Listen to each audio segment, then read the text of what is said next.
France के एक ऐसे राजा की कहानी जो हुस्न का दीवाना है। उसकी महफिल में हमें एक से बढ़कर एक हसीन औरत दिखाई देती है, इतनी हसीन दुशीज़ाएं कि जन्नत की हूरें भी शर्माएं।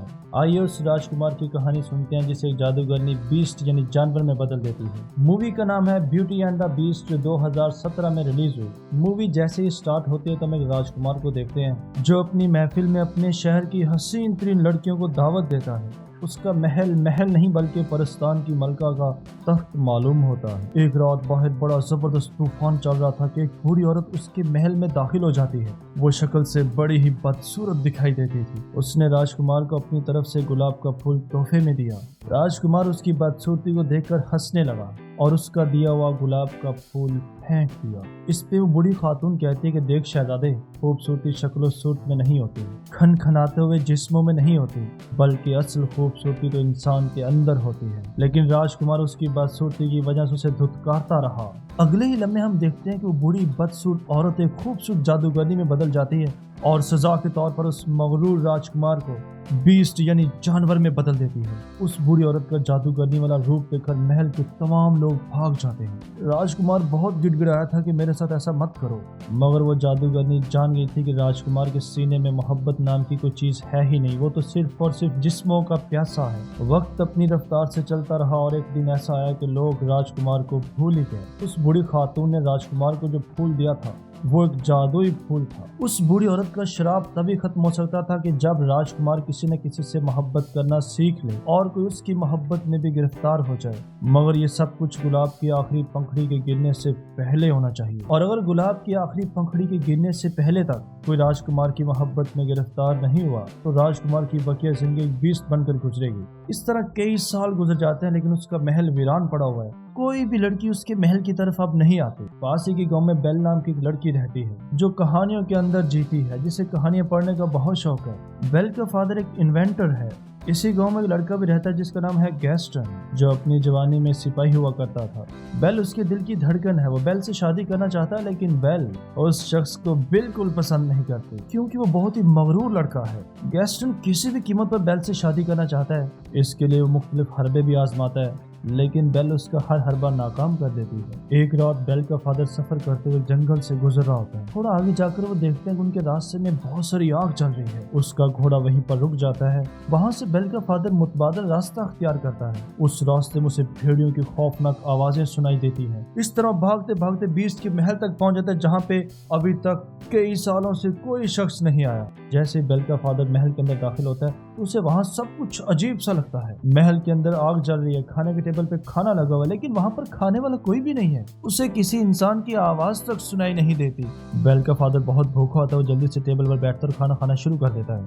टेबल पर पड़ा हुआ कप उसकी तरफ मूव होता है और उससे बात करना शुरू कर देता है। बेल के पिता कहता है कि मैं तुमसे जरा भी खौफजदा नहीं हुआ। इसके बाद वो फौरन वहाँ से भागना शुरू कर देता है। इस महल के अंदर बहुत सारी ऐसी चीजें होती हैं जो मूव करती हैं, बोलती हैं, देखती हैं, सुनती हैं, क्योंकि वो चीजें कभी इंसान थी। उस जादूगरनी ने बहुत सारे इंसानों को मुख्तलिफ चीजों में बदल दिया था। बेल के पिता भागते हुए महल से बाहर चले जाते हैं। महल के बाहर बेल का पिता बहुत सारा सफेद गुलाब देखता है। बेल के फादर को याद आता है कि उसकी बेटी ने उससे सफेद फूल मांगा था, तो वो वहां से एक फूल तोड़ लेता है। जैसे ही वो फूल तोड़ता है तो वहां पर बीस्ट आ जाता है। बीस्ट के बाग से फूल तोड़ने के जुर्म में वो उसे अपना बंदी बना लेता है। वो उसे कैद कर लेता है मगर घोड़ा वहां से भागकर सीधा घर चला जाता है। जब बेल घोड़े को अकेला देखती है तो वो समझ जाती है कि उसके फादर को किसी ने पकड़ लिया है। वो जल्दी से घोड़े पर सवार होती है और घोड़ा उसे उसी महल में लेकर जाता है जहां पर उसके फादर को बीस्ट ने कैद कर रखा था। जब बेल महल में दाखिल होते तो उसे भी वहां पर कोई नहीं दिखाई देता। वो अपने फादर को बहुत सारी आवाजें लगाती है लेकिन कोई उसकी आवाज का जवाब नहीं देता। फिर बेल को अपने आसपास के माहौल से बहुत सारी आवाजें आना शुरू हो जाती हैं मगर वो बोलने वाले को नहीं देख पाती कि आखिर बोल कौन रहा है। बेल चलते चलते उसी मकाम पर पहुंच जाती है जहां पर उसके पिता को कैदी करके रखा गया था। बेल के पिता उसे कहता है कि ये एक जादुई महल है जिसकी हर चीज देखती है, बोलती है, सुनती है। इससे पहले कि उस बीस्ट की तुम पर नजर पड़ जाए तुम जल्दी से यहाँ से चली जाओ।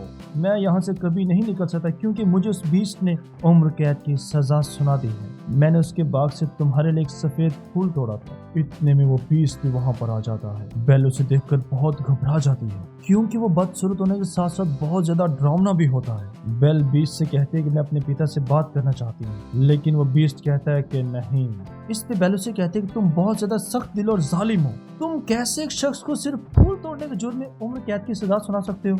बीस्ट उसे कहता है कि अगर एक बार दरवाजा खुल गया और फिर जब ये दरवाजा बंद होगा तो उसके बाद ये दरवाजा कभी नहीं खुल सकेगा। ये कहकर वो दरवाजा खोल देता है। बेल अंदर जाकर अपने पिता से मिलती है, फिर बड़ी चालाकी से अपने पिता को बाहर धकेल देती है। इसके बाद दरवाजा खुद ही बंद कर देती है। अब बेल अपने पिता की जगह पर कैदी बन गई है और ये कैद उम्र भर की है क्योंकि ये दरवाजा कभी नहीं खुलेगा। बीस्ट उसके पिता को बाहर ले जाकर छोड़ देता है। फिर बेल के पास एक कैंडल स्टैंड और एक घड़ी आती है जो बोल सकते हैं, सुन सकते हैं, देख सकते हैं, चल सकते हैं, क्योंकि ये भी कभी इंसान थे और उस जादूगरनी ने अपने जादू से इन्हीं कैंडल स्टैंड और घड़ी में बदल दिया था। वो कैद खाने का दरवाजा खोल देते हैं और बेल से कहते हैं कि आओ हमारे साथ चलो, हम तुम्हें अलग से खूबसूरत कमरा देंगे। और वो उनके साथ साथ चलने लगती है। उन सबको लगता है कि बेल ही वो लड़की है जिससे उन्हें निजात मिल सकती है। ये बेल के एक अलग से खूबसूरत कमरा दे देते हैं। जब इस बात का पता बीस्ट को चलता है तो उन सब पर बहुत गुस्से होता है। इस पे वो उन्हें कहते हैं कि हमें लगता है कि ये वही लड़की है जिसकी उस जादूगरनी ने बात की थी, जिसकी वजह से हम सब इस अजाब से निकल जाएंगे। वो कैंडल से कहती है कि बीस्ट जाओ, उससे प्यार करो, उसका दिल जीतो,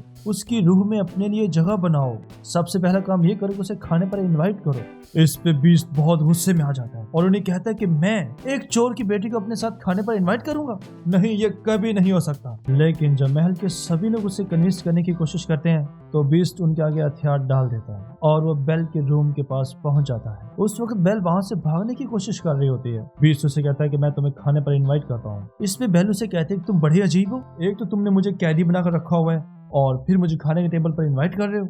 बेल उसके साथ खाना खाने से इनकार करती है। बीस्ट दरवाजा जोर जोर से खटखटाता है। बेल कहती है कि देखो मैं भूख से मर सकती हूँ लेकिन तुम्हारे साथ खाना कभी नहीं खाऊंगी, चले जाओ यहाँ से, दफा हो जाओ तुम। बीस्ट गुस्से में कहता है कि ठीक है, तुम्हारी ये ख्वाहिश भी पूरी की जाएगी। और वो सबसे कहता है कि इसे कोई खाना नहीं देगा, इसे भूख से मरने दो आप। बीस्ट ये कहकर वहाँ से चला जाता है। बेल जिस अंदाज से बीस्ट को जवाब देती है, जैसे पियानो, घड़ी, कैंडल स्टैंड, कप, प्लेट, उन सबको महसूस होता है कि बेल ही वो लड़की है जो इन सबको इस शराब से निकाल सकती है। बीस्ट उसी गुलाब के पास रहता है जिसकी आखिरी पंखड़ी गिरने के बाद वो हमेशा के लिए सिर्फ एक बीस्ट बनकर रह जाएगा। उस आखिरी पंखड़ी के गिरने के बाद महल के अंदर जितने भी लोग हैं जो आपका प्लेट, पियानो, घड़ी या फिर कैंडल स्टैंड के सूरत में मौजूद हैं, वो सब के सब भी इसी तरह रहेंगे, कभी इंसान नहीं बन पाएंगे। गुलाब की बहुत सारी पंखड़ियां टूटकर गिर चुकी होती हैं और बाकी जो बच जाती हैं वो भी मुरझाई हुई हैं और बहुत जल्द गिरने वाली हैं। बीस्ट गुलाब के फूल को बड़े गौर से देखता है। दूसरी तरफ हम देखते हैं कि बेल के पिता अपने गांव पहुंच जाते हैं। वहां पहुंचकर उस महल के बारे में सबको बताते हैं और उन्हें कहता है कि मेरी बेटी की जान खतरे में है, मेरी हेल्प करो।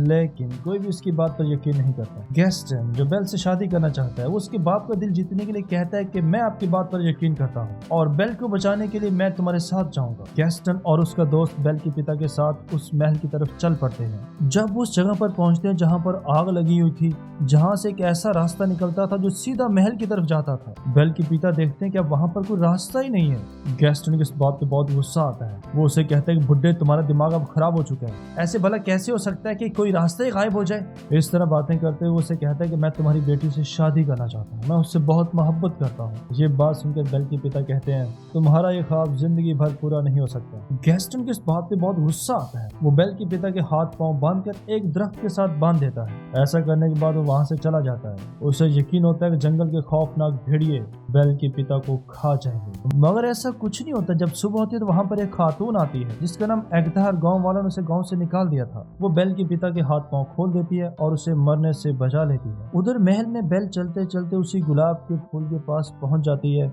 जिसकी वजह से इन सब पर अजाब नाज़िल हुआ है। बेल उस गुलाब के फूल को छूने वाले होते हैं कि अचानक से वहां पर बीस्ट आ जाता है। वो उसे कहते हैं कि तुम्हारी इस हरकत की वजह से हम सब अभी कभी मर सकते थे, तुम अभी कभी यहाँ से दफा हो जाओ। बेल आंसू बहाते हुए वहां से चली जाती है। बेल घोड़े पर बैठी और घोड़ा जंगल में बड़ी तेज रफ्तारी से दौड़ रहा है। अचानक आगे से बहुत सारे भेड़िए आ जाते हैं जो बेल को घेर लेते हैं। वो भेड़िए बेल पर हमला करने वाले होते हैं कि वहां पर बीस्ट आ जाता है। वो उन सब भेड़ियों के साथ लड़ता है। बीस्ट उन सब भेड़ियों को मार मार कर भगा देता है, लेकिन वो बहुत ज्यादा जख्मी हो जाता है। बेल घोड़े पर बैठकर भागने वाली होती है कि बीस्ट ज्यादा जख्मी होने की वजह से गिर पड़ता है। बेल वापस लौटकर उसके पास आती है। वो अब उसको बचाना चाहती है क्योंकि उसने उसकी जिंदगी बचाई थी। बेल बीस्ट से कहती है मेरे बस की बात नहीं है तुम्हें उठाना, इसलिए तुम खुद ही कोशिश करो, घोड़े पर सवार हो जाओ, मैं तुम्हें महल लेकर जाती हूँ। वो उसे घोड़े पर सवार करके महल में वापस चली जाती है। वो जैसे ही महल में दाखिल होते तो महल के तमाम लोग उन्हें देखकर बहुत खुश होते हैं क्योंकि महल के अंदर की तमाम शराफत चीजें चाहती हैं कि बेल बीस्ट की मोहब्बत में गिरफ्तार हो जाए और यहाँ से कभी न जाए ताकि उन्हें इस अजाब से निजात मिल जाए। बेल उनसे उस गुलाब के बारे में पूछती है लेकिन वो सब के सब उसे उसके बारे में कुछ नहीं बताते।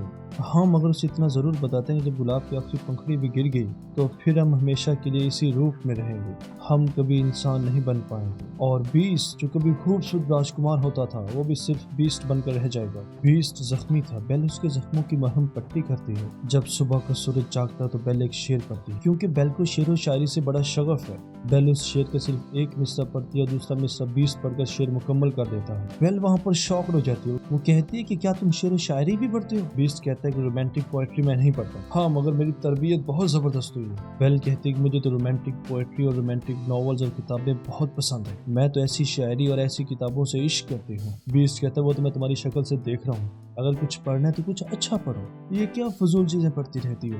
बीस्ट बेल को अपनी लाइब्रेरी में ले जाता है जो बहुत बड़ी लाइब्रेरी है। इतनी बड़ी लाइब्रेरी देखकर बेल शॉक्ड हो जाती है। जहां बेल को अपने गांव में एक एक किताब ढूंढने के लिए इतनी ज्यादा कोशिश करनी पड़ती थी, यहाँ पर बहुत सारी किताबें हैं जिन्हें वो पढ़ सकती थी। बीस्ट बेल से कहता है कि अगर तुम चाहो तो इस लाइब्रेरी में रह सकती हो और इन किताबों को पढ़ सकती हो। बेल बहुत खुश होती है, उसकी तो जैसे जिंदगी की सबसे बड़ी ख्वाहिश पूरी हो गई हो। इस अरसे में बेल और बीस्ट के दरमियान दोस्ती होना शुरू हो जाती है। दोनों के दिल एक दूसरे के लिए धड़कना शुरू हो जाते हैं। वो साथ साथ घूमते हैं, साथ साथ डिनर करते हैं। बेल बीस्ट को डिफरेंट किताबें पढ़ पढ़ कर सुनाती है और बीस्ट बेल के लिए गाना भी गाता है। बीस्ट एक जादुई किताब लेकर आता है जो बेल को दिखाता है। ये वही किताब है जो उसे उस जादूगरनी ने दी थी। बीस्ट उसे वो किताब देता है और उसे कहता है कि इस किताब के जरिए तुम वक्त के किसी भी हिस्से में जा सकती हो और उसे दोबारा से जी सकती हो। बेल उस पल को देखना चाहती है जब उसकी मॉम ने आखिरी दफा उस पर निगाह डाली थी। बेल को पता चलता है कि उसकी मॉम को प्लेग हो गया था, जिसकी वजह से वो अपने हस्बैंड से कहती है तुम बेल को लेकर यहाँ से दूर चले जाओ ताकि कहीं ऐसा ना हो मेरी वजह से आप भी इस वबा में मुब्तला हो जाए। बेल ये देखकर बहुत दुखी हो जाती है क्योंकि उसे ये सब बातें मालूम नहीं थी कि उसकी मॉम ने उसे अपने आप से अलग क्यों किया था। बीस्ट का साथी कैंडल स्टैंड उससे मिलने आता है और बीस्ट से कहता है कि देखो मेरे दोस्त, अब वो वक्त आ गया कि तुम्हें बेल से बोल देना चाहिए कि तुम्हें उससे प्यार हो गया है। बीस्ट आईने में अपनी शक्ल देखकर कहता है कि ऐसे भला कैसे हो सकता है, वो इस शक्ल के साथ प्यार करेगी, इम्पॉसिबल। महल के अंदर की तमाम चीजें बीस्ट को कन्विंस करने की कोशिश करते हैं। बीस्ट और बेल दोनों को वो बड़े अच्छे तरीके से तैयार करते हैं। ये अब दोनों एक साथ मिलकर डांस करेंगे क्योंकि बीस्ट को डांस करने का बहुत शौक है। दूसरी तरफ बेल का पिता अपने गाँव वापस पहुंच जाता है और जाकर सबको बताता है कि गैस्टन ने उसे जंगल में ले जाकर एक दरख्त के साथ बांध दिया था ताकि मुझे जंगल के खूनखार भेड़िए खा जाएं। गैस्टन कहता है गांव वाले सब झूठ बोल रहे हैं, इसका दिमाग खराब हो गया, हम सबको इसे गांव से निकाल देना चाहिए क्योंकि इसके ऊपर शैतान का साया है। वो कहता है कि एगथा की बात पर यकीन नहीं किया जा सकता, उसे तो हमने पहले ही गांव से निकाल दिया था। गैस्टन का दोस्त भी गैस्टन की हिमायत करता है और कहता है कि गैस्टन ठीक कह रहा है। सब गांव वाले गैस्टन की बात पर यकीन कर लेते हैं। वो सब भी यही समझते हैं कि बेल के पिता पर शैतानी साया है, उसका दिमाग खराब हो चुका है। वो सब उसे घेर लेते हैं। दूसरी तरफ हम देखते हैं बेल और बीस्ट डांस कर रहे हैं और वो भी बड़े ही रोमांटिक अंदाज में। आज बीस्ट बहुत खुश है, उसने कई सालों के बाद किसी खूबसूरत दोशीज़ा का हाथ पकड़कर डांस किया है और गाना गाया है। बीस्ट कहता है कि मैं तो डांस करना ही भूल गया था, मेरे इस एहसास को दोबारा से जिंदा करने के लिए मैं आपका शुक्रगुजार हूँ। बेल कहती है कि मेरे पिता ने मुझे डांस करना सिखाया था, वो मेरे बचपन में अपने पाँव पर मुझे डांस कराते थे। बीस्ट कहते हैं कि क्या तुमको अपने पिता की याद आती है? बीस्ट के पास एक जादुई आईना होता है जिसमें वो किसी भी शख्स को देख सकते हैं। बेल जब आईने में अपने पिता को देखते तो वो देखते हैं कि उसके गांव वालों ने उसके पिता को कैद में डाल दिया है। ये देखकर बेल बहुत परेशान हो जाते। बीस्ट उससे कहता है कि तुम्हें यहाँ से चले जाना चाहिए, अपने पिता की जाकर हेल्प करनी चाहिए, तुम्हारे पिता को मुझसे ज्यादा तुम्हारी जरूरत है। जाने से पहले वो उसे कहता है कि ये जादुई आईना भी तुम अपने साथ ले जाओ और उसे कहता है कि अगर कभी तुम्हें मेरी याद आए तो इस आईने में तुम मेरी बदसूरती को देख लो। इसके बाद बेल वहाँ से चली जाती है। अब फिर से बीस्ट इस महल में अकेला पड़ गया। बीस्ट को बेल से प्यार हो चुका था, लेकिन अब बीस्ट ने बेल को आजाद कर दिया। वो उसकी हदों और सरहदों से बहुत दूर चली गई और उसे अब कोई यकीन नहीं कि वो अब वापस लौट कर आएगी। अब उसका श्राप कभी खत्म नहीं होगा। अब बीस्ट के सभी साथियों का श्राप भी खत्म नहीं होगा। उधर बेल अपने गांव पहुंच जाती है। वो जाकर देखते हैं कि गांव के सब लोगों ने उसके पिता को बंदी बना रखा है। वो जाकर सबसे कहते हैं कि ऐसा कुछ भी नहीं है, मेरे पिता का कहा हुआ एक एक हर्फ सच है। वो नहीं बताते कि हाँ वाकई एक महल है जहाँ पर एक दरिंदा यानी बीस्ट रहता है। गांव वाले उसकी बातों पर भी यकीन नहीं करना चाहते और तब वो गांव वालों को वो जादुई आईना दिखाती है। उस आईने में गांव के तमाम लोग बीस्ट को देखते हैं। आईने में बीस्ट को देखकर सब के सब डर जाते हैं। डर के मारे वो पीछे हटने लगते हैं। बेल सबको बताती है गांव वालों तुम्हें डरने की जरूरत नहीं है, ये बीस्ट खूनखार बिल्कुल नहीं है। उसका दिल तो हम इंसानों से भी ज्यादा अच्छा है। वो कभी किसी की जान नहीं लेता और ना ही किसी को नुकसान पहुंचाता है। ये सारी बातें सुनकर गैस्टन को यकीन आ जाता है कि बेल के दिल में अब बीस्ट उतर चुका है। बेल बीस्ट की मोहब्बत में गिरफ्तार हो चुकी है। गैस्टन रकाबत के जज्बात में जलने लगता है। वो गांव वालों को बताता है कि ऐसा बिल्कुल नहीं है, ये ब्लैक मैजिक है और उस बीस्ट ने इस पर भी जादू कर दिया है और मैं तो कहता हूँ इसको भी इसके पिता के साथ बंदी बना दो, नहीं तो यह हमें नुकसान पहुंचाएगी। गैस्टन सब गांव वालों को भड़काता है। उन्हें कहता है कि हमें उस महल में जाकर उस बीस्ट को मारना होगा, नहीं तो एक दिन वो बीस्ट इस गांव पर अटैक करेगा।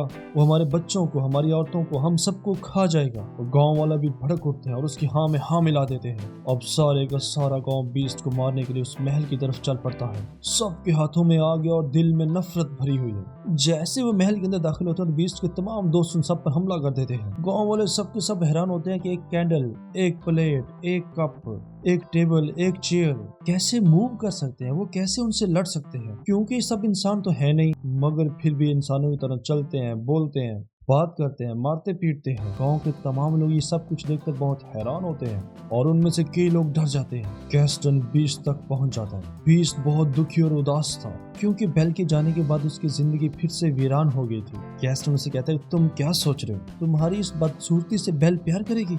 हम सबको उसी ने यहाँ पर भेजा कि हम आकर तुम्हें मार डालें और अब तुम मरने के लिए तैयार हो जाओ। ये कहकर बीस्ट पर एक गोली चला देता है। वो गोली उसकी पीठ पर लगती है। बीस्ट वहां से नीचे गिर जाता है। वो नीचे गिरते हुए एक चीज से लटक जाता है। इससे पहले कि गैस्टन दूसरी गोली भी फायर करे, वहां पर बेल भी जाती है और गैस्टन का हाथ बड़ी मजबूती से पकड़ लेती है। उन दोनों के दरमियान छोटी सी हाथापाई होती है कि गैस्टन का पांव फिसलता है और वो नीचे गिर जाता है। बीस्ट ऊपर आने की कोशिश कर रहा है। बेल उसे बताती है कि मैंने गाँव वालों को रोकने की कोशिश की थी, लेकिन किसी ने भी मेरी बात पर विश्वास नहीं किया। बीस्ट जैसे बेल को देखती है तो उसकी वीरान जिंदगी में फिर से म्यूजिक बजने लगता है और खुशी की पल लौट आते हैं। वो एनर्जी से भर जाता है। वो छलांगे मारता हुआ ऊपर आ जाता है। वो पहले गैस्टन से बिल्कुल भी लड़ना नहीं चाहता था, लेकिन अब वो उससे बेल के लिए लड़ेगा। वो बेल की गर्दन से पकड़कर ऊपर उठा लेता है। गैस्टन उसे कहता है काइंडली मुझे छोड़ दो बीस्ट। बीस्ट कहता है कि मैं बीस्ट बिल्कुल नहीं हूँ, मुझे आइंदा इस नाम से मत पुकारना। ये कहकर बीस्ट उसे छोड़ देता है और गैस्टन वहां से भाग निकलता है। अब बीस्ट बेल के पास पहुंच जाता है। गैस्टन वहां से गया नहीं था, वो तो बस मौके का फायदा उठाना चाह रहा था और अब उसे मौका मिलता है और वो बीस्ट पर 2 और गोलियां चला देता है और बीस्ट नीचे गिर जाता है। गैस्टन जिस जगह पर खड़ा था वो एक ब्रिज था और वो अपने आप ही नीचे गिर जाता है और गैस्टन भी उसी के साथ नीचे गिरकर मर जाता है। बीस्ट अपनी जिंदगी की आखिरी सांसें गिन रहा है। बेल बीस्ट से कहती है कि देखो बीस्ट, मैं अब तुम्हें छोड़कर कभी नहीं जाऊंगी, तुम जल्दी से ठीक हो जाओ। बीस्ट कहता है कि सॉरी, अब मेरे जाने का वक्त आ गया है। बेल उसे कहते हैं कि तुम हौसला रखो, सब कुछ ठीक हो जाएगा। और उधर हम देखते हैं कि गुलाब की आखिरी पंखड़ी भी गिर रही है। जैसे फूल की वो आखिरी पत्ती जमीन पर गिरती है, बीस्ट मुकम्मल तौर पे खामोश हो जाता है। महल के अंदर जितनी भी चीजें होती हैं सब की सब उदास हो जाती है। ऐसे लगता था जैसे उनके अंदर से जिंदगी खत्म हो रही हो, क्योंकि अब गुलाब की सारी पत्तियां गिर चुकी थी। बेल की आंखों में आंसू होते हैं। वो बीस्ट का सर उठाती है, उसे कहती है कि बीस्ट तुम वापस लौट आओ, मैं तुमसे बहुत मोहब्बत करती हूँ। वो उसके माथे पर एक किस करती है। यहाँ पर एग्था भी आ जाती है। दरअसल ये एग्था वही जादूगरनी थी जिसने राजकुमार को गुलाब का फूल दिया था। जब राजकुमार ने उसका फूल कबूल नहीं किया